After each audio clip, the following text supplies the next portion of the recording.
Ni ukweli Mheshimiwa Sifuna kwamba Raila Odinga aliacha ODM ikiwa kwenye hii serikali ya broad based. Kwanza unajua unazungumza kwa nini wewe na wengine mnataka kuitoa pale Raila aliwacha? Wanazungumza ni kana kwamba Raila Odinga alienda safari.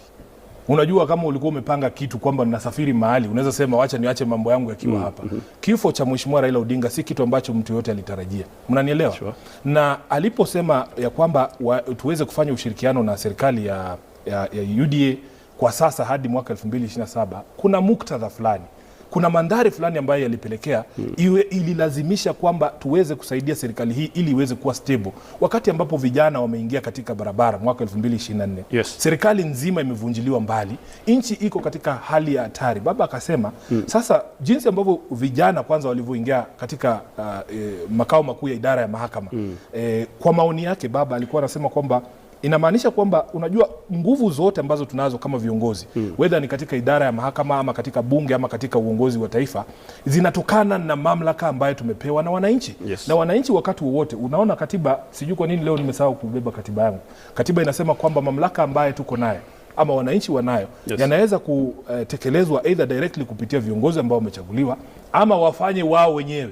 Unanielewa? Yes. Sasa akatuambia kwamba ukiona vijana wameingia mahakamani, wameingia bunge wakafurusha wabunge pale, unaona walikuwa wanaelekea Ikulu, kumaanisha kwamba mamlaka yote ambaye wananchi walikuwa wametupatia imechukuliwa na imerudishwa kwao. Okay. Wananchi walikuwa wamechoka kiasi kwamba wanahisi kwamba sisi wabunge hatuwasikizi. Unakumbuka mchakato mzima kuhusu finance bill, kwamba wewe umechaguliwa na watu wa hapa Nairobi kwa mfano, uko katika eneo bunge la Starehe ambapo tuko hapa. Yeye mbunge wa Starehe anaambiwa na wana Starehe wenyewe kwamba katika swala la kutuongezea ushuru piga no.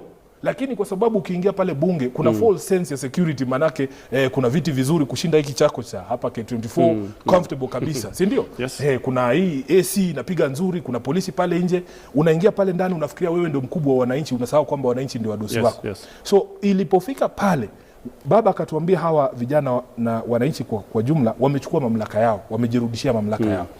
Akasema tunataka tuwe na mfumo tuweze kusema can we sustain the democracy ya Kenya kwa muda fulani, alafu tuweze kusikizana kwamba kuna mambo fulani yatafanywa.